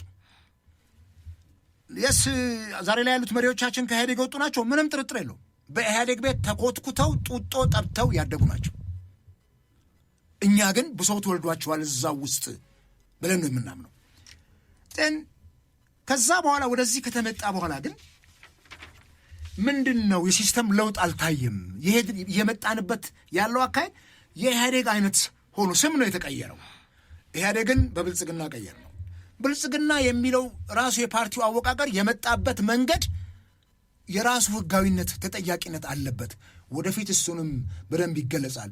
በዚህ ላይም ምርጫ ቦርድ እነ ወይዘሪት ብርቱካን የሚጠየቁበት ዘመን ይመጣል። ሪሊ ብልጽግና የፓርቲው አዋጅ 1162 የምርጫ ቦርድ አዋጅ በሚፈቅደው መሰረት እንትኑን ጠብቆ ነው የመጣው የሚለው ነገር ጥያቄ አለ። በደንብ በዛ መልኩ ነው ወይ ብልጽግና ራሱ የመጣው? ራሱን እንዴት አድርጎ ወዲያውኑ ወደ ብልጽግና ቀየረ? ይሄ ተገቢ የሆነ ጥያቄ ያስነሳል። እሺ ይሁን ብለን እኮ አለፍን። ለምጣዷ ሲባል አይጧ ትለፍያል። ስለዚህ ይሄ ሲስተማቲክ የሆነ ለውጥ አልመጣም። ነገር ግን ከውስጥ የሚነሱስ የውስጥ አርበኞች የውስጥ ሰዎች ለውጥ የሚያመጡ ከሆነ እንከተላቸዋለን። እዛ ውስጥ ያዩት ህጸጽና አንከን ተመልሶ የማይመጣ ከሆነ የግድ እነኚህ ሰዎች ይመራሉ ብለን ተስፋ እናደርጋለን። መቼም ሰው ልብን መርምሮ የሚያውቀው እግዚአብሔር እንጂ ሰው አይደለም። የከብት አመል በዕለቱ የሰው አመል በዓመቱ ይባላል። ከብት በዕለቱ ነው አመሉ የሚታወቀው። የሰው ግን ቆይቶ ነው ዓመታትን። ስለዚህ ይሄን ማየት አይቻል። ከዛ ውጪ ልክ ነሽ ያነሳሽው ባልተቀየረ ህገ መንግስት ባልተሻሻለ የአገሪቱ ችግር ህገ መንግስቱ ነው፣ የችግራችን ምንጭ ህገ መንግስቱ ነው እያል የምንጮህ አካላት አለን። ህገ መንግስቱ አይነኬ አድርገው ደግሞ የሚሰሩ አካላት አሉ። እነኛ አካላት ከዘውግ ጋር ከማንነት ፖለቲካ ጋር የተንጠላጠሉ አካላት ህገ መንግስቱ ለነሱ አካሄድ ስለተመቻቸው፣ ለነሱ ርዕዮተ ዓለም ስለተመቻቸው እንዲነካ አይፈልጉም። ከህዋት ጀምሮ ይሄ ሀገር ያፈርሳል፣ ይሄ ህገ መንግስት ያለያየናል፣ ኢትዮጵያዊነትን ጥላሸት ይቀባል፣ ኢትዮጵያዊነትን ያፈርሳል የምንል አካላት ደግሞ ይሄ ነገር ይስታገሽ የሚሻሻሉ በርካታ ነገሮች አሉት። የፋርስና የሜዶን ህግ አይደለም ህገ መንግስቱ፣ ወይም መጽሐፍ ቅዱስና ቅዱስ ቁርአን አይደለም። በሰው ነው የሥራው መሻሻል አለበት። ይሄው ለ3 10 ዓመታት ህገ መንግስቱን አንድ እንኳን እንትን ማሻል አልተቻለም። ጠቅላይ ሚኒስትር አብይ አህመድ እንደመጡ ተቃዋሚ ፓርቲዎችን ሰብስበውን ነበር ጠቅላይ ሚኒስትር ቢሮ፣ እዛ ተገኝቻለሁ እኔ። በዛን ሰዓት ያነሱት ነገር ህገ መንግስቱን የሚያሻሻል አካል ተብሎ ነፍሳቸውን ይማርና ፕሮፌሰር በየነ ጴጥሮስን እዛው ነው አሳይን ያደረጓቸው። እርስዎ የሚመሩት ቡድን ህገ መንግስቱን ለማሻል ረቂቅ እንትን ያቀርባል ተብሎ እዛ በቃ የሆነ ግርግር ተፈጠረ። በቃ ጥሩ ተስፋ ነበር የጨበት ህገ መንግስቱ ላይ መሻሻል ቢቀርባቸው ፖለቲካ ፓርቲዎችም ተወያይተውበት ወደ ህዝብ እናወርደዋለን የሚል 7 ዓመት። ያኔ ምን ጅምር ነገር ተደረገ በፕሮፌሰር በየነ? ምንም ኮሚቴዎች 1-3 ተራሰው ሌላም ኮሚቴ ነበር ተዋቀሩ። ፓርቲዎች አንድ ላይ ሆኑ አሉ። ኦሮሚያ የዛን ጊዜ 14 ፓርቲዎች ነበሩ። እንደውም የኦቦ ማናቸው ስማቸውን ጠርቶ ለኦሮሞ ህዝብ 14 ፓርቲ ምን ያደርግለታል? ሰብሰብ በሉ፣ አንድ ላይ ሆናችሁ ታገሉ። ጥሩ እኮ ቅንነት የተሞላው እኮ ምክር ነበር። ሪሊ ቢተገበር ኖሮ ቅንነት የተሞላው በፖዚቲቭ ሳይድ የምትወስጂው ግን ብቻቸውን አቶ አበባውን እኔ ጥያቄ ብቻቸውን የሚተገብሯቸው ነገሮች አሉ። ያው መልሱ ላይ የመጡበት ነው። የፓርቲዎችን መሰባሰብ፣ የህገ መንግስት ማሻሻል፣ በሰንደቅ ዓላማ ጉዳይ መግባባት ያልነበረባቸው የማንነት ጥያቄዎች በጣም እጅጉን ተበራክተው የወጡበት እንግዲህ የዲሞክራሲ ስርዓት ከነበረው በተሻለ መልኩ ይሰፍናል ተብሎ ስለነበረ ይሄ የፓርቲዎች ተስፋፍቶ የመምጣት የመድብለ ፓርቲ ስርዓቱን በደንብ አጠናክሮ የማስወጣት ነገር ጅምር ነገሮች ነበሩ። እንደውም ተፎካካሪ ፓርቲዎች ከጠቅላይ አመራሮች እርስዎ ቀደም ብሎ ሲገልጿቸው የነበሩት በሽብር ተግባር በሀገሪቷ የተከሰሱ የሞት ፍርድ የተፈረደባቸው ሁሉ በኢትዮጵያ የፖለቲካ ስርዓት ውስጥ ታቅፈው እንዲንቀሳቀሱ አስቻይ ነገሮች የተመቻቹበት ነበር። እነዚህ ነገሮችን ግን ብቻቸውን ማስቀጠል ይችሉ ነበር። ወደ ኋላ ያለ አካል እሳቸው ብቻ ናቸው ተብሎ መጠቀስ ይችላል። ልክ ነው፣ ሀገር መሪዋን ትመስላለች። መሪነት ግን ይሄ ባለው በኢትዮጵያ እንግዲህ የፌዴራል አወቃቀር አይደል? በተለያየ መልኩ እኮ ክልሎች እርስ በርስ ሰጥ አገባው ሲገቡ ያየንበት ወቅትም ነበር። በዚህ በ7 ዓመት ስድድብ የሚመስሉ ቃላት ሲለዋወጡ የነበሩበት፣ የሚተቻቹ እርስ በርስ ትከሻ ለትከሻ የሚገፋፉ ከፌዴራል መንግስቱ በላይ ጡንቻቸውን ለማፈርጠም የሚጥሩ ክልሎች እንግዲህ ትግራይ ክልልንም በአንድ መልኩ ማንሳት እንችላለን የነበሩበት ነውና ብቻቸውን ሊወጧቸው የሚችሏቸው ነገሮች ነበሩ ወይ? እሱ ላይም በደንብ እንድናነሳው ነው። እንግዲህ አንድ መሪ ስልጣን ላይ ሲመጣ የራሱን ካቢኔም ይመርጣል እኮ አይደል? እሳቸው ለሚከተሉት ኢትዮጵያን ለሚያስቀጥል ኢትዮጵያን ወደ ከፍታ ማማ ላይ ለሚያወጣ ሀሳባቸው ምቹ የሚሆኑ ከጎናቸው የሚቆሙ አጋር የሆኑ እንትኖችን መምረጥ የእሳቸው ኃላፊነት ነው። ካቢኔያቸውን እሳቸው ናቸው የሚያዋቅሩት፣ ሹመትም ይሰጡ እሳቸው ናቸው። እንዲያውም ያኔ በዘመነ ኢህአዴግ የነበረው አይነት አይደለም። እሳቸው እኮ ልክ አንድ ፕሬዚደንሻል የሆነ እኮ ነው፣ ፓርላሜንታዊ አይመስልም። የኛ አገራውን በእሳቸው ዘመን ፕሬዚደንታዊ ነው ይመስለው። እሳቸው ናቸው ፈለጉ ሰዓት ይሾማሉ፣ ይሽራሉ። የእሳቸው ኃላፊነት ነው። ጡንቻ እንዲያፈረጥሙ ያደረጓቸው እሳቸው ናቸው። የሚሾሟቸው ሰዎች ለህዝብ ያላቸው ወገንተኝነት ምን ይመስላል የሚለው ነው። ከዛ ውጪ የማስተካከያ እርምጃ መውሰድ ነው። እነሱ ከእሳቸው ሀሳብ እሳቸው ካነገቡት ቅን ሀሳብ የሚያፈነግጡ ከሆነ ምንድን ነው ችግሩ ብሎ ገምግመው ካቢኔያቸውን ማንሳት ነው። እንዴ ምንድን ነው እሳቸው የሾሟቸው ሰዎች አለው እንዴ አደባባይ ላይ ወጥተው ህዝብን ከህዝብ የሚያቃቀር ጉዳይ ማዶ ለማዶ የአማራ ክልል መሪዎች ከኦሮሚያ ክልል መሪዎች ጋር ማዶ ለማዶ ሆነው ነገር ጠብ ያለሽ በዳቦ ሲመላለሱ ይሰማሉ እኮ እሳቸው። ልክ አይደለም ይሄ ብሎ መገሰጽ አሊያም ከቦታው ማንሳት፣ ይሄን ማድረግ የእሳቸው ኃላፊነት ነው። ቅድም ነግሬሻለሁ፣ ሀገር መሪዋን ትመስል። እኔ ልጆች ዱርዬ ቢሆኑ ቢባልጉ እኔ እኮ ነኝ እኔና እናትየው ነን የምንወቀሰው። ቤተሰብ ነው የሚወቀሰው። የከሌ ልጅ እኮ ነው የሚባለው። የዶክተር አብይ ሀገር እኮ ነው የሚባሉት። ስለዚህ እሳቸው አጠገባቸው ሲምፕሊ ተዚልሽ እንደሆነ ባለፈው ከ1 ዓመት ከ2 ዓመት ወላይታ ሶዶ ሄደው ትልቅ የዳቦ ፋብሪካ ባስመረቁበት ወቅት የጸረ ሙስና ኮሚሽን ኢትዮጵያ ውስጥ ያለውን የባለስልጣናት ሙስና መቋቋም ስላልቻለ ማጋለጥ ስላልቻለ አቅም ስላነሰው እሳቸው በአቶ ተመስገን ጥሩነህ የሚመራ የጸረ ሙስና ኮሚቴ አዋቀሩ። ይሄ ኮሚቴ እዚህ ለሚኩራ ክፍለ ከተማ ላይ አዲስ አበባ የተወሰኑ ሰዎችን የጦስ ዶሮ አደረገና ያዛቸው። አንዳንዶቹም በባለስልጣናት ትብብር ሾልከው ከሀገር ወጡ። 5 የሚሆኑት የጦስ ዶሮ ሆኑ። ከፍተኛ የመሬት እንትን ነበር ቅርምት። ወላይታ ሄዱ ጊዜ ግን ምንድን ነው ያሉት? እባካችሁን የዘረፋችሁትን ገንዘብ ቢያንስ እንደዚህ ዳቦ ፋብሪካ ክፈቱበት ብለው የራሳቸውን ባለስልጣናት የተናገሩት። ማንም ይዘርፈው የራሳቸው ባለስልጣናት ናቸው። ምንድነው ይሄንን ማየት? ይሄው እያየን አይደለን የፓርላማ ላይ በየጊዜው የሚቀርበው? ሰሞኑን እንኳን የኢኖቬሽንና የእንትን ሚኒስተር ምን ያክል ዝርፊያ ቴክኖሎጂና ኢኖቬሽን ዝርፊያ ተካሄደበት ፓርላማ ላይ ሲጋለጥ የነበረው የቆላማና አርብቶ አደርና ቆላማ አካባቢዎች ባለፈው በአመት ውስጥ የፈጁትን በጀት ምንም አይነት ፕሮጀክት ሳይሰራ ስናይ በዚህ ደረጃ የአገር በጀት የሚዘረፍ ከሆነ ይህንን ቶሎ እርምጃ ወስዶ ማስተካከል የሚገባቸው እሳቸው ናቸው። እሳቸው ያመጧቸው ካቢኔዎች ለሚያደርጉት ጥፋት እኮ ተጠያቂ እሳቸው ናቸው የሚሉት። ይሄንን ለማድረግ ከጎናቸው ሰው የለም። ሰው ማምጣት ነው፣ ሰው ማቆም ነው። ምናልባት ነገ የታሪክ አጋጣሚ ሆኖ አቶ ለማና አቶ ገዱ በጣም ብዙ ነገር አድርገው አብረው ከኚህ ሰው ጋር አልፈው መጥተው ዛሬ ላይ አገርን በጋራ መምራት ሲችሉ ምንድን ነው ሆድና ጀርባ ያደረጋቸው የሚለውን ምናልባት ነገ ታሪክ ያወጣ ይሆናል፣ ወይም እነሱም ይጽፉ ይሆናል። ቅድም እንዳልኩሽ ከዚህ በዘለለ ግን ያኔ የነበረውም የአገር ፍቅር ስሜትና ትኩሳት ከህወሓት መንጋጋ አገርን ለማስጣል የደረገው ትግል ሰምሮ እንደመጣ በዛው ቢቀጥል ኖሮ ሪሊ ምን ያክል ደስተኛ መሆን ነበር። ውሎ ሳያድር ሁለተኛ ዙር ምርጫ ሳይመጣ ግን ይሄ ሲበተን አይተናል። ከዚህ በዘለለ ከፌዴራል መንግስት በላይ ጡንቻቸውን እንዲያጠነክሩ ሲደረግ ኖ ብሎ ማስቆም ነው። ፌዴራል መንግስቱ ትልቅ ፓወር ሊኖረው ይገባል። ይሄ ጡንቻ ለምሳሌ የተወሰደ እርምጃ አለ፣ ጥሩ ነው፣ በበጎ ጎኑ የምናነሳው። እኔም ቀድሞ በነበረ ፓርቲ ውስጥ የማነሳው የክልል ልዩ ኃይል ተገቢ አይደለም ብለን ጮኸናል። በጣም ረጅም ጊዜ ጮኸናል። በተለያዩ የፖለቲካ እንትኖች እንቅስቃሴዎች ውስጥ ተገቢ አይደለም፣ ትግራይ ላይ ያለው ልዩ ኃይል ጠንክሮ ከፌዴራል ከመከላከያው በላይ ሆኗል፣ አማራም ክልል ኦሮሚያም ክልል ያለው ብለን ጮኸናል።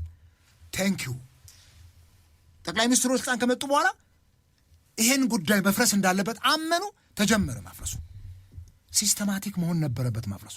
እኔ ሁልጊዜ እናገራለሁ፣ ሲዳማ ክልል እሳቸው በመጡ ማግስት ነው ክልል የሆነው። በአቶ መለስ ዘመን ኖ ተብለው ሲተረትባቸው ለሕፃን ልጅ ብርጭቆ አይሰጥም፣ ምጣድ መስማቷ ላይ ቀር እንጨት ጨርሳለች እስከሚባሉ ድረስ በየመድረኩ እስከሚተቹ ታግለው ክልሉን ይሄ በዘውግ ላይ የተመሰረተ ክልል በፍጹም ለአገሪቱ ዕዳ ነው ተብሎ በጣም በተደጋጋሚ ተናግረናል። ዕዳም ሆኖ ያየነው ነው። አሁንም ገና እናየዋለን ወደፊት። በጣም የሚገርመው ሲዳማ ክልል እንደሆነ ቶሎ ብሎ ልዩ ኃይል ነው ያቋቋመው። ቶሎ ብሎ ሌላው እኮ የህዝብ ጥያቄ ምንድን ነው ክልል ከሆልን በኋላ ምን ያስፈልጋል የሚለው እኮ ጥያቄ አልተነሳም። ቶሎ ብሎ ልዩ ኃይል። ክልሎች እንደ ራሳቸው መከላከያ ነበር የሚያዩት። ለዚህም እኮ ነው ከትግራይ ታጣቂ ቡድን ጋር በተደረገው እንትን ህወሓት በከፍተኛ ጦርነት እኮ ይሄን ያክል ሰው ያለቀውም እዛ የተዘጋጀውን ጡንቻ እኮ ዳትማች ተማምኖበት ነውና ይሄን ለማፍረስ ጥሩ እርምጃ ተወስዷል። ነገር ግን ሲስተም አልነበረውም። ይሄ ትጥቁን የማስፈታት ጉዳዩ ትጥቅ መፍታትና ቀበቶ መፍታት እንኳን ቀላል እኮ አይደለም።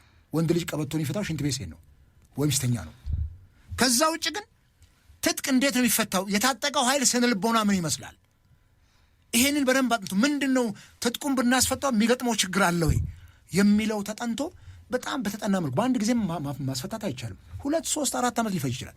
እየቀነሱ ሚኒማይዝ እያደረጉ ልዩ ኃይል እንደገና ስልጠና ወስዶ ወደዛ ይሄው እኮ አሁን እኮ አማራ ክልል ላይ እኮ አድማ በታኝ ተብሎ እንደገና የሰለጠነ ነው የክልሉ ሚሊሻ። የሚገርም ነው። መለስ ነው እኮ ወደ ልዩ ኃይል ማለት ነው። ምን ስም ነው እኮ የቀየር ነው። ቅድም እንዳልሽው ከኢህአዴግ ወደ ብልጽግና እንዳደረግ ነው ሁሉ ከልዩ ኃይል ወደ አድማ በተና መምጣት ደሳይም እኮ ነው። ክልሉ ላይም ተሰለጥኝ አሁን ደግሞ ያ ጡንቻ ይፈረጥምና የኔ ጦር ነው ይላል። እነኚህ ነገሮች በሲስተም መመራት አለባቸው። ሙያተኞች ያስፈልጋሉ። እዚህ ኮንፍሊክት ላይ የሚሰሩ በጣም በርካታ ሙያተኞች አሉን። ከዚህ ከኢትዮጵያ አልፈው እኮ ሱዳንንና ኮንጎን ምናምን በጣም ብዙ አስተዋጽኦ የሚያደርጉ እኮ የኮንፍሊክት እንትኖች ሰዎች እኮ አሉ። እነኚህን ሰዎችን መጠቀም ይቻላል። እኔ የስርዓት ለውጥ መቼም በአብዮት ሊቀየር ይችላል፣ በምርጫ ሊቀየር ይችላል። በአብዮት የሚቀየረውን ማናችንም አንደግፈውም። በጦርነት የሚቀየረውን ማናችንም አንደግፈው። ትከሻችንም አይችልም። አሁን ኢትዮጵያም ያን ትከሻ አትችልም። በአመፅ የሚመጣ መንግስት በአመፅ ነው የሚወርደው። አገሪቱን የአመፅ እንትን ነው የሚያደርጋት። በምርጫ ሲመጣ መንግስት 5 ዓመት ላይ በካርድ ህዝቡ እንደሚቀጣው ስለሚያውቅ ጎንብሶ ይሰራል። ይሄንን ለማድረግ የሚያስችል ሁኔታን አሁን ነው ማቆም ያለባቸው። አሁን ነው መመስረት ያለብን። አለዚያ ብልጽግና እኔ ብቻ ነኝ ለዚች ሀገር የማስበው እናንተ አትረቡም ተቃዋሚዎች እያለ ቅስማችንን የሚሰብር ንግግር የሚናገረን ከሆነ ሁልጊዜ ጥሩ አይደለም። እኔ በጣም ነው ማዝነው ጠቅላይ ሚኒስትሩ አንዳንድ ጊዜ ፓርቲዎችን ስም ጠርተው ሲያንቋሹን በየመድረኩ በጣም ነው ማዝነው። ምንም ቢሆን እኮ የውሃ ጠብታ አለት ትሰረስራለች። ትንሽም ብትሆን እኮ በኢትዮጵያ ፖለቲካ ውስጥ አስተዋጽኦ ይኖራል። ትንሽም ቢሆን ለገዢው ፓርቲ እኮ ህጸጹን ሰጥተን አስተካክልነዋለን። ከዚያ ውጭ ግን እንዳልሽው ቅድም የፖለቲካ ፓርቲዎች 160 ደርሰው ነበር። ብልጽግና ይሄ ለውጥ ኃይሉ ሲመጣ ወደ 107 ፓርቲ ነበር። 107 ፓርቲ በጋራ አንድ እንትን ለመመስረት የጋራ ምክር ቤት ተፈራርመዋል። 107 ፓርቲ ሰነደዋል ጄም ላይ አለ። ከዛ በኋላ እየተራባ መጣ። ፓርቲ እድር ይበልጥ ነበር ፓርቲ ከማቋቋም ኢትዮጵያ ውስጥ ሲምፕል ነው። 160 ፓርቲ ደረሰ። በኋላ ነው እንግዲህ የተራገፈ የመጣው። በጣም በርካታ ችግሮች ነበረባቸው ፓርቲዎቹ ሲመሰረት። አንዳንዱ አጭበርብሮ ድጋፍ ፊርማ ሳያሰበስብ ዝም ብሎ ቤቱ ቁጭ ብሎ ጽፎ አስመስሎ ጽፎ ማንኛውንም ስልክ ቁጥር ጽፎ ሁሉ ጭምር የተቋቋመ ፓርቲ አለ። እነኚህ ሁሉ ተራክፈው አሁን ወደ 57 አካባቢ ከ57 እስከ 60 ደርሰዋል። ገና ከዚህም አሁን ደግሞ ይራገፋል። በጣም ይሄ አስፈላጊ ነው። አላስፈላጊ የሆነው አካል ቁጥሩ መብዛት ለኛ አይጠቅማንም። 4-5 ፓርቲ ሆኑ ሰብሰብ ብሎ ጠንከር ያለ እንቅስቃሴ ቢያደርጉ ይሄን መንግስት መሞገትና አትሊስት ማስፈራሪያም ሆነው እኮ ስርዓቱ ራሱን እንዲመለከት ያደርጉታል። ችግሩን በደንብ ነቅሶ እንዲያወጣ ይሄን ለማድረግ የሚያስችል ቁመና ያላቸው ፓርቲዎች ነው። በጣም ትልቁ ችግር ደግሞ ይሄ ነው። በቃ እዚህ ግባ እንዴ ሚዲያ ላይ ቀርቦ እኮ የፓርቲያቸውን አይዲዮሎጂ የማያውቁ ፍልስፍናው ፕሮግራሙን የማያውቁ ምን እንደሆነ የማይረዱ መሪዎች። በዚህ ደረጃ ፖለቲካችን መዋረድ አልነበረበትም። በቃ ያለ መክሊቱ የሚቀመስ ሰው ከመክሊቱ ላይ መውረድ አለበት እንጂ ፓርቲ መመስረት ስለሚቻል እቺ የምትወረወረው በጀት ስለምጠቀም ብቻ አይደለም ያንደክስ መውጣትና በዚህ ደረጃ እኛም ፓርቲዎች የራሳችን የሆነ በጣም ትልቅ ክፍተት አለብን። አንድም ሌላውም መንግስት ከሚያደርገው እንትን ባሻገር የኛም አስተዋጽኦ ለሀገሪቱ ችግር መባባስ ምክንያት ሆኗል። ስለዚህ ፓርቲዎችም ራሳቸውን ከቻሉ ጠቅላይ ሚኒስትሩ ገና መጀመሪያው ስልጣን እንደመጡ እንደተናገሩት በአንድ ብሔረሰብ ስም 10-15 ፓርቲ ምንም አያደርግም። ሰብሰብ አንድ ብሔር እኮ ነው ያለው። ለአንድ ብሔረሰብ ቆመናል እያሉ 14 ቦታ መከፋፈል ምን አመጣው? አሁን የምርጫ ቦርድ እንትንን ዌብሳይትን ገብተሽ ብትንትን ብትይ ሁሉም ዘር 4-5 ፓርቲ ያለው ምን ያደርጋል? ሰብሰብ ብለው አቅም መፍጠር አለባቸው። አገር አቀፍ ላይም ያሉ ፓርቲዎች ኢትዮጵያዊነትን የሚያቀነቅኑ ተመሳሳይ አይዲዮሎጂ ያላቸው አብዛኛዎቹ ኢትዮጵያ ውስጥ ያሉት አገር አቀፍ ፓርቲዎች ሶሻል ዲሞክራሲን የሚከተሉ ናቸው። ሶሻል ዲሞክራሲን የሚከተሉ ከሆነ ሰብሰብ ብለው በደንብ አድርገው ጠንክረው መውጣት ነበረባቸው። ይሄን ማድረግ ካልተቻለ ሁሉም በራሱ ጎጥ ውስጥ ተቀምጠው ይሄንን ለውጥ ይመጣል ብሎ ማሰብ ከባድ ነው የሚሆነው። በዚህ በኩል ተመልሰው የመጡት ገብተዋል። አዎ እኔ መንግስት ከኦነግ ጋር ኤርትራ ምን ተነጋግሮ እንደመጣ አናውቅም። የለውጡ መንግስት በወቅቱ እንደ አቶ ለማና ዶክተር አብይ ናቸው ወደዛ ያመሩት ይመስለኛል። ከኦነግ ጋር ለመደራደር ምን ተባብለው እንደመጡ አናውቅም። እናንተ የሚዲያ ሰዎች ምናልባት ስላገኛቸዋቸውም ስለምታገኟቸውም የተግባቡትን ቃል ልትጠይቋት ትችላላችሁ። እኛ አናውቅም። ሲምፕሊ አሁን በቅርብ ከኦነግ ኦላ ኦሮሞ ሊበሬሽን አርሚ ከሚለው ቡድን ጋር ታንዛኒያ ላይ ያደረገውን ድርድር እናንተም የሚዲያ ሰዎች በአግባቡ አታውቁትም፣ እኛም አናውቀው በምን እንደተጀመረ በምን ተቋጨ። እንዲያውም ከኦላ ወገን የሰጠው መግለጫ ነው ችግሩ እንደተፈጠረና እንዳልተፈታ እንዳልተግባቡ የሰማ ነው እንጂ መንግስት ወደ ድርድሩም ሲሄድ ለኢትዮጵያ ሕዝብ የነገረው ነገር የለም። ድርድሩም ፌል አድርጎ 2 ጊዜ ሲመለስ የተነገረን ነገር የለም። ይሄ ከህዝብ ሊሰወራ የህዝብ ችግር ነው። ችግሩ የገፈቱ ቀማሽ የሆነው ህዝብ ነው፣ የመንግስት አካላት አሉ። ስለዚህ ይሄ የችግሩ ገፈት ቀማሽ የሆነ ህዝብ የወለጋ ህዝብ እኮ እልል ብሏል ወደ ድርድር ገቡ ሲባል ታንዛኒያ ላይ ችግሩን መለቀቅ ይፈልጋል። ይሄንን ግን በግልጽ ባልተመራበት ሁኔታ ይሄን ለውጥ ማምጣት አይቻልም። ጠቅላይ ሚኒስትሩ የሚሾሟቸውን በዙሪያቸው የሚያስቀምጧቸውን ሰዎች በደንብ መፈተሽ። አቶ አበበ እንግዲህ ያለፉት አመታት ችግሮቻችን እስካሁን ያለንበትን አንስተናል። ጦርነት፣ ግጭት፣ ስርዓት አልበኝነት፣ የስራ አጥ ችግር፣ የኢኮኖሚ መዋዠቅ፣ ከዛ የዜጎች ጥያቄ መበራከት፣ ማህበራዊ ትስስር መታጣት፣ በትምህርትም በጤናም በተለያዩ ዘርፎች ላይ ሀገራችን ያለችበት ሁኔታ በጣም የሚታይ ነውና ከዚህ መውጫው መንገድ ምንድነው የሚለውን አንድ ዛጋ ነጥብ እንዲያነሱልኝ ነው የምፈልገው። ሁለተኛ በተለያየ ዘርፍ ላይ ለውጥ ከመጣ በኋላ የሪፎርም ወይም የማሻሻያ ስራዎች ሲሰሩ ቆይተዋል በሁሉም መስክ። በብዛት ግን በጣም ቅቡልነት ያገኘው ይሄ በፍትህ ስርዓቱ ላይ ወይም ደግሞ በፍትህ ስርዓቱን በሚመሩ ተቋማት ላይ የተደረገው የሪፎርም ስራ ነበርና የዳኝነት ነጻነትን ከማረጋገጥ የፍትህ እጦት የሚያንገላታቸውን ዜጎች ምላሽ ከማግኘት የፍርድ ቤት አሰራር እንዳይጓተት ከማድረግ አንጻር በጣም ለውጡ በቀጥታ የታየበት ስራ ሲሰራ ነበርና ያ ግን መቀጠል አልቻለም። አሁንም ፍርድ ቤት ላይ የጉዳይ መጓተት አለ። ፖሊስ እንደፈለገ የማሰር እንደገና ደግሞ በፍርድ ቤቶች ወይም ደግሞ በዳኞች ውሳኔ ላይ ጣልቃ የመግባት እየተባለ ጥያቄዎች ይነሳሉ።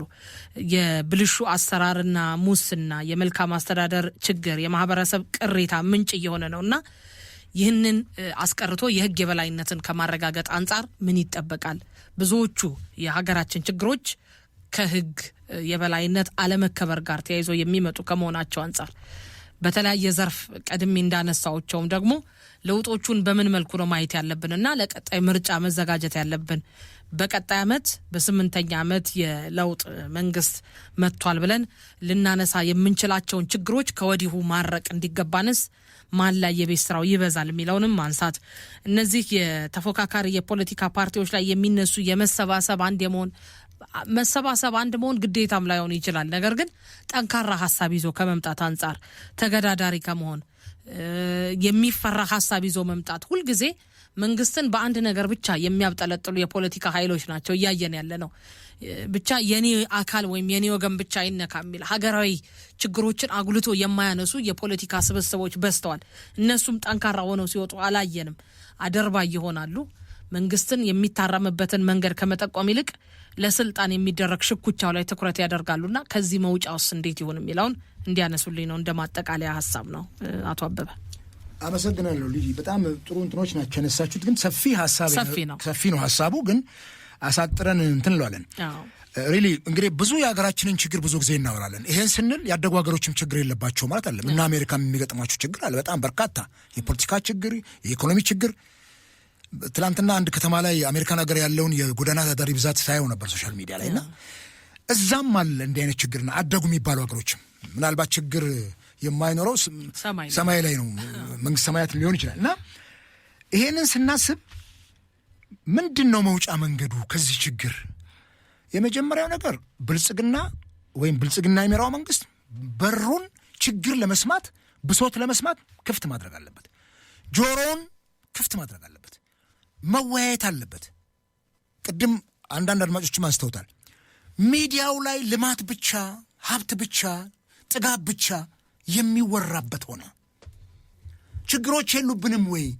እነኛ ችግሮች አንድ ቀን ተወርተው ያውቃሉ ወይ? ለምንድን ነው ችግሮቹን ማንፈታው?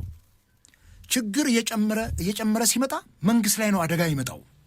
ቅቡልነቱን እያጣ ይመጣል መንግስት። የህዝብን ድምፅ መስማት ነው።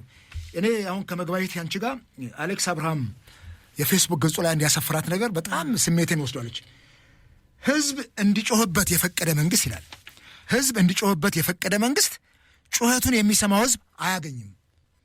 በጣም ጥሩ አባባል ነው። መንግስት ላይ ህዝብ እንዲጮህበት ከፈቀደ የመንግስትንም ጩኸት ህዝቡ ይሰማል። ማን ነው እነኚህ ሚዲያ ሁልጊዜ ደስታን፣ ጥጋብን፣ ፌሽታን የሚዘግቡ ሚዲያዎችን ማን ነው ሊያዳምጣቸው የሚዳዳው? ማንም ሰው አይዳዳም። እየቀነሰ ነው የመጣው። እስቲ ይዩት፣ እንትናቸውን አስተያየታቸውን ይዩት እስቲ ሚዲያዎቹ። ምንድን ነው ይሄንን ክፍት አድርጎ ምንድን ነው ችግር? ምን በልተሃል ማለት አይቀልም። ስጋ በልተሃል፣ ጮማ በልተሃል ከሚለው ሀሳብ ይልቅ ያልበላውን በልተሃል ከሚባል ምንድን ነው ችግር?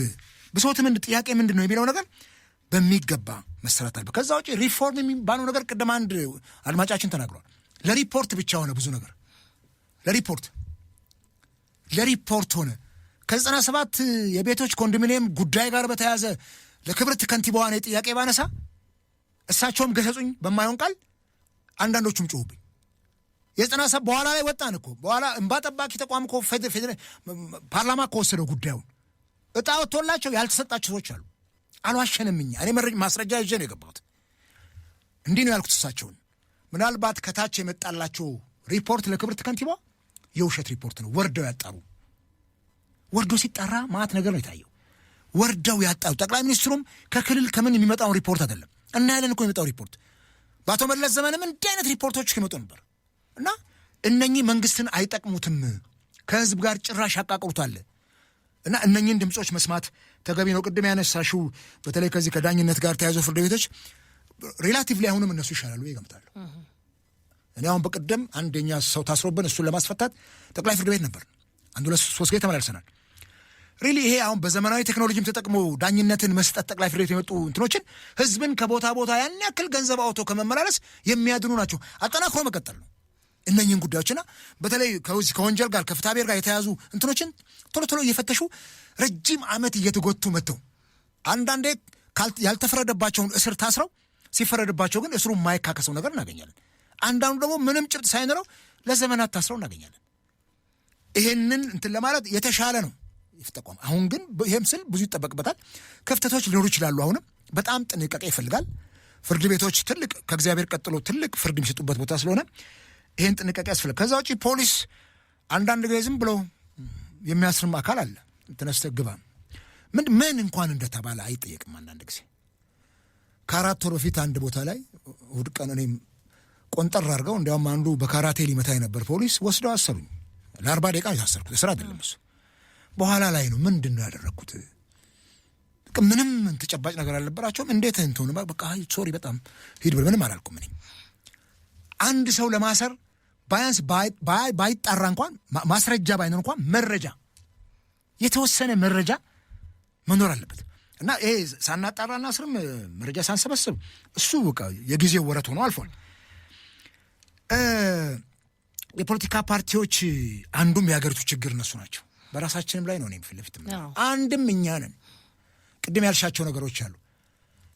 እኔ ኢዜማ ለቅ የወጣሁት ከመንግስት ጋር አብሮ መስራት የሚለው የመጀመሪያው ቁጥር 1 በሽታ እሱ ነበር። አንድም እሱ ነው ፓርቲዎችን ሽባ አድርጓቸዋል። በቃ ጥቂት ሰዎች የስልጣን ማማው ላይ ይወጣሉ፣ ማር ይላስበታል፣ ጥሩ የተመቻቸ ኑሮ ይኖራል፣ ሌላውን ህዝብ እንረሳዋለን። ስልጣን በጣም አደገኛ ነገር ነው። የህዝብን ችግር ያስረሳል። ስልጣን ላይ ወጥተው መንፈሳዊ የምትያቸው ሰዎች እንኳን ስልጣን ላይ ወጥተው ምዕመኑን ይረስቷል። ምንም ጥርጥር የለውም። ሆዳችን ሲጠገብ እንረሳዋለን። ህዝቡ የታገልነትን ዓላማ እንረሳዋለን። የተሻለ ከሆነ ወይ የተሻለውን ነገር አብረን እንሰራለን፣ ለሀገር የሚጠቅመውን ነገር። የማይሻል ነገር ከሆነ ደግሞ እንደ ልባችንም ደግሞ መናገር አለብን። ልክ አይደለህም ብለን ስልጣን አፍ ሸብባል። ታውቂያለሽ፣ አፍ መሸበብ በቅሎ አፍ ይሸብባል። በርካታ የፓርቲ አመራሮች አፋቸው ተሸብቦ አይተናል። ስለዚህ ፓርቲዎች ጠንክሮ መውጣት፣ የራሳቸውን ችግር ማቆም፣ ለህዝባቸው መቆም። ለህዝባቸው ስንል ብሔር ለይተው አይደለም፣ ዘር ለይተው አይደለም፣ ዘውግ ለይተው አይደለም። ሁሉም የኢትዮጵያ ህዝብ ነው። ሁሉም የኢትዮጵያ ብሔር ነው። በዚህ ነው እኔ የማምነው። ለዚህ ነው ለኢትዮጵያዊነት የምታገለው። አንዳንድ ጊዜ አንዳንድ ሰዎች ጽንፍ ወጥተው እንደ ምናምን ይቆጥሩናል። እኛ ዘርን እንቁጠር ከተባል ከባዶ ሜዳ አልተገኘንም። ዜግነት እንቁጠር ከተባል እኛም ኢትዮጵያዊ ዜጎች ነን። በህግ አልተከለከልንም። አይጠቅመንም። የዘር ፖለቲካው አይጠቅመንም። እንዲህ ነው የሚያፋጀን። እስቲ እናስብ። በተለይ በዚህ 7 ዓመት ውስጥ ኢትዮጵያ በገባችበት ቀውስ ያለቀውን ኢኮኖሚ፣ የወደመውን ትምህርት ቤት ቅድም አንስተሽዋል። ከትግራይ ጋር በነበረው ጦርነት አማራ ክልልና አፋር ክልል ላይ የወደሙትን ትምህርት ቤቶችና የጤና ሙያ እንትኖች ኬላዎች ሳንገነባ የአማራ ክልል ጦርነት ተነሳ። አሁንስ እየወደሙ ያሉት ምንድን ናቸው? የአገር ሀብት አይደሉም ወይ? ሰሞኑን እናስታውስ እንደሆነ የአማራ ክልል ፕሬዚዳንት አማራ ክልል ላይ ያሉ ትምህርት ቤቶችን ለመገንባት መሰረተ ልማት ለመገንባት ከ100 ሚሊዮን ዶላር በላይ ብር በላይ ያስፈልጋል ነው ያሉት። ልብ አድርጉት። የተወሰኑ ተቋማትን ለመገንባት የህዝቡን ኑሮ ለማሻሻል አይደለም፣ ትምህርት ቤቶችን፣ ጤና ኬላዎችን መልሶ ለማቋቋም። እስቲ በስንት የአገር አንጡራ ሀብት የተሰራ ንብረት እንዲወድመው እንዲሁ አውድመን እርስ በርሳችን በራሳችን ጉዳይ ቁጭ ብለን ፖለቲካሊ መፍታት የሚገባንን ምንድን ነው እሱ? አገር የሚያፈርስ ከሆነም እኮ ስልጣን መልቀቅ ይቻላል እኮ። ምን ችግር አለበት? የኔ ምሪት ሰው እኮ ሚስቱን ይፈታል። 30-40 ዓመት ልጆቹን ወልዳ አብረው ይኖሮቹን ነው። አልተመቻቸንም፣ በቃ ተለያይቶ በእህትነትና በወንድምነት ነው። እንዲህም እኮ አለ። አንተ ለኔ ያልተመቸኝ በቃ ለምን ስልጣኔን አልለቅም? ይሄን ማየት የክልል መሪዎች ስልጣንን ትልቅ ነገር አድርገው ትንሽ ቦታ ላይ ያለች ፖለቲካ ፓርቲ ውስጥም አለ። የፖለቲካ ፓርቲ ከሊቀመንበርነት እኮ መውረድ የማይፈልግ ሰው አለ። በጣም ነው ማዝ ነው በእውነት በጣም። ለምን ሊቀመንበር አልሆንኩም? ለምን መሪ አቅሙ አለን ወይ? አቅማችንን መፈተሽ ተገቢ ነው የሚሆነውና ፓርቲዎች በደንብ ራሳቸውን በሰነድ አስደግፈው፣ ሰነድ ሊኖራቸው ይገባል። በሰነድ ነው ማኒፌስቶ ሊኖራቸው ይገባል። ጥሩ የኢኮኖሚ ፖሊሲ፣ ጥሩ የውጭ ዲፕሎማሲ ፖሊሲ፣ እነኚህ ፖሊሲዎች በደንብ ተቀርጸው ከሀገር አንጻር የግብርና ፖሊሲ ወዘተ ህዝብ አገርን የሚያሳድጉ ፖሊሲዎች በባለሙያ ማስቀረጽ አለበት። እነሱ እንኳን ባይችሉ ሙያተኛ ባይሆኑም ሙያተኞችን እያማከሩ ማስቀረጽ አለባቸው። መቼም አንድ የፖለቲካ ፓርቲ ጠቅላይ ሚኒስትር አብይ መሪ ስለሆኑ የሁሉም ነገር አዋቂ አይደሉም። ዙሪያቸውን የከበቧቸው አዋቂዎች አሉ፣ ምሁራን አሉ። በእነሱ አማካኝነት በየዘርፉ ነው እንጂ ሁሉን አዋቂ ሆኖ የሚቀርብ መሪም የለም፣ የፖለቲካ ፓርቲም የለምና ይሄንን በደንብ ማየት ነው። ልክ ነው። መንግስት መተቸት ብቻ አይደለም የኛ ስራ መሆን ያለበት። ይተቻል ወይ መንግስት አይተቻል ይባል ለመተቸት ቅርብ ስለሆነ ለመተቸት ስልጣኑን ያዘው ስለሆነ እንደው ለምሳሌ 97 ላይ ህወሓት እነመለስ ዜናዊ ልባቸውን ሰፋ አድርገው የህዝብን ድምፅ አክብሮ ስልጣን የለቁ ቢሆን ኖሮ ቅንጅት እችን ሀገር 5 ዓመት ሙሉ በአግባቡ ሊመራት ይችል ነበር ወይ የሚለው ጥያቄ ምላሽ ያገኝ ነበር። በደንብ ምላሽ ያገኝ ነበር። እኔ ቅንጅት ከየት ወዴት የሚለውን የተሻለ መጽሐፍ እሱ ነው ያገኘሁት። ደጋግሜ አንብቤዋለሁ። እርስ በርስ የተናቆረበት ዘመን ነበር ቅንጅት። ግን ያንን 5 ዓመት ጥለው ወጥቶ ኢህአዴግ ራሱን ችሎ ፓርቲ ሆኖ ተፎካካሪ ወይም ተቃዋሚ ሆኖ ቢቀጥል ኖሮ በሚቀጥለው ምርጫ ተመልሶ ሊመጣ ይችላል። ይኸው እኮ ጆ ባይደን ትራምፕን አሸንፈው፣ ትራምፕ መልሶ ጆ ባይደን አሸንፈው እኮ ቦታ ያዘ። ትራምፕ ከጆ ባይደን ይሻለናል ብሎ ነው የአሜሪካን ህዝብ የመረጠው። ከዲሞክራቶቹ ሪፐብሊካን ይሻለናል ብሎ ነው ክፍተቶቹን ስላዩ። ስለዚህ ይሄን ለማድረግ የሚያስችል አውድ መገንባት አለበት። የፖለቲካ ምህዳሩ እስካልሰፋ ድረስ በዚህ የሚቀጥል ከሆነ ብልጽግና በሚቀጥለው ፓርቲዎች ቶታሊ ከምድር ላይ ጠፉ ይችላሉ። ምናልባት ከሱ ጋር አብረው የሚያገለግሉ የሱን ሐሳብ ብቻ የሚደግፉ ፓርቲዎች ከሆኑ ጉንድሽ የሆኑ ፓርቲዎች እግር አውጥተው የሚንቀሳቀሱ ሳይሆን ጉንድሽ መራመድ የሚያቅታቸውን ፓርቲዎች ይዞ ይቀጥላል በፓርቲ ስም። ይሄ ደግሞ ለሱ አይጠቅመውም። አጠገቡ ቆመው ሆይ ሆይ ብለው የሚደግፉት ብቻ የትም አያደርሱትም። ጭራሹኑ ቅድም እንዳልኩሽ ባፍጢሙ ነው የሚደፋው። እንትን ሲመጣ ይታበይና ባፍጢሙ ይደፋል መንግስት። ከዚህ ሐሳብ እንድንወጣ የፖለቲካ ፓርቲዎች የራሳቸውን ሚና መጫወት አለባቸው። ሰብሰብ እንኳን ባይሉ የተሻለ አማራጭ ነው፣ ግን ሰብሰብ ማለት አለባቸው። አገር አቀፍ ላይ ያለን ፓርቲዎች ተመሳሳይ የሆነ ርዕዮተ ዓለም ያለን ሰብሰብ እንበል። በጣም ጥቃቅን ልዩነት ነው ያለብን፣ እሱ መሰብሰብ ነው። ከዚህ በዘለለ የክልል ፓርቲዎች መጀመሪያ እርስ በርሳቸው አንድ ብሔር ውስጥ 4-5 ፓርቲ አለ፣ እሱን ይሰብስቡትና አንድ ያድርጉት። ለምንድን ነው እንደ አሜባ እየተራቡ አንድ ማህበረሰብ ሺህ ቦታ የሚወጣት ውስጥ ድምፅም ይበተናል። ይሄን ማድረግ የምንችል ከሆነ አትሊስት እኮ ስልጣን ይዘን ወንበር ይዘን ፓርላማ ገብተን እንትን ባንልም ፓርላማ ውስጥ ጉራማይሌ ድምፅ መስማት፣ ጉራማይሌ ሰዎችን ማየት ተገቢ ነው የሚሆነው። ያኔ የነበረው ፓርላማ እንዴት ያስደስት ነበር የሚነሱ ጥያቄዎች። ፓርላማውን እኮ እንደ አንድ የፊልም እንትን ነበር የምናየው እሁድ ከሰዓት በኋላ። ዛሬ እኮ ፓርላማው ድንዙዝ ነው። ችቦ አስመስሎ እጁን የሚያወጣ የማይቃወም ፓርላማ በጣም ነው የሚያሳፍረውና ዲቤት መደረግ አለበት በአንድ ጉዳይ ላይ። አንድ አዋጅ ቅድም እንዳለው ሲጸድቅ ዲቤት መደረግ አለበት። የልዩነት ሀሳብ መኖር አለበት እኮ። ችግሩ ምንድን ነው? እኛ ጋር 98% ነው መሰለኝ አሁንም ብልጽግና የያዘው ፓርላማውን 1-2% ሳይቀንስ አይቀርም ከህወሓት የመጨረሻው ዘመን። በዚህ መልኩ ተይዞ እንዴት ነው የሚካሄደው? አገሮች እኮ 50 ሲደመር 2 ሲደመር 3 አድርገው ሲያሸንፉና ፓርላማውን ሲያዙ ባላንስ የሆነ ነገር እኮ ይፈጠራል። የእንትንን ፓርላማ እንመልከተው፣ የኬንያ ፓርላማ ጠቅላይ ሚኒስትሩ ፕሬዚደንቱ ሩቶ ሚኒስትሮቻቸውን እስኪያነሱ ድረስ እኮ ነው ህዝብ ተጽዕኖ ያሳደረበት። አነሱ እኮ ሚኒስትሮቻቸውን አንስተው ፓርላማውን ህዝቡ ምንትን ብሎት እንዲህ ነው። ቅድም እንዳልኩሽ ነው አሌክስ ያለው ነገር። ህዝብ እንዲጮህበት የፈቀደ መንግስት ጩኸቱን የሚሰማ ህዝብ፣ የማይሰማ መንግስት ጩኸቱን የሚሰማ ህዝብ አያገኝም። መንግስት የእኛን ጩኸት መስማት የሚፈልግ ከሆነ እኛ የምንጮኸውን ጩኸት ደግሞ ጆሮን ከፍቶ መስማት አለበት። ቴንክ ዩ። አመሰግናለሁ አቶ አበበ አካሉ የኢሃፓ የህዝብ ግንኙነት ኃላፊ። ውድ ቤተሰቦቻችን የጠቅላይ ሚኒስትር አብይ አህመድ ወደ ስልጣን መምጣታቸውን ተከትሎ በአገሪቱ ውስጥ የታዩ ለውጦች ምን ይመስላሉ? ችግሮቻችንስ እንዴት ያሉ ናቸው? እነዚህ ነገሮች እንዴት ማለፍ ይገባናል? የሚሉትን ወደ ኋላ ተመልሰን አይተን ቀጣዩ ዘመን ደግሞ በዚህ